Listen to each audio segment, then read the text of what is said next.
পাউশি বৈকুণ্ঠ স্মৃতিমিলনী উচ্চ মাধ্যমিক স্কুলে এবছর ধুমধাম ও অভিনব উদ্যোগে পালিত হল সরস্বতী পুজো।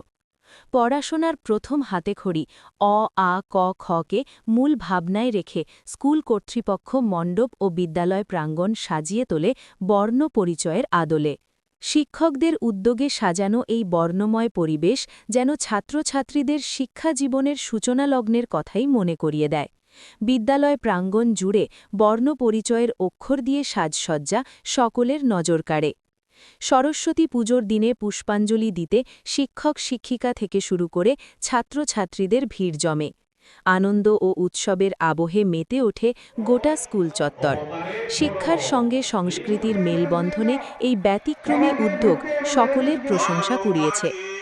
পূর্ব মেদিনীপুর থেকে অংশুমান পণ্ডার প্রতিবেদন।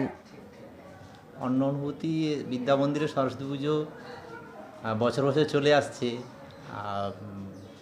ছোটোবেলার যেমন অনুভূতি আমরা ফিরে পাই, ছাত্রছাত্রীরা পুরো স্বাধীনভাবে আজকে দিনটা উদযাপন করে। সেখানে কোনো বাঁধা ধরা নিয়ম থাকে না। অভিভাবক শিক্ষক শিক্ষিকার বিশেষ করে তারা বিভিন্ন অপরূপ সাজে সেজে আসে। সেই কারণে এটা আলাদা অনুভূতি, একটা সবার মনের মধ্যে নাড়াচাড়া দেয়। আমরা শুধু পরিচালকের ভূমিকায় গ্রহণ করেছিলাম। তো পুজোতে দেখলাম ছাত্রছাত্রীদের অংশগ্রহণ, তারা সুন্দরভাবে তারা করেছে এবং তাদেরকে যে দায়িত্বটা দেওয়া ছিল তারা সুন্দরভাবে সেই দায়িত্বটা পালন করেছে।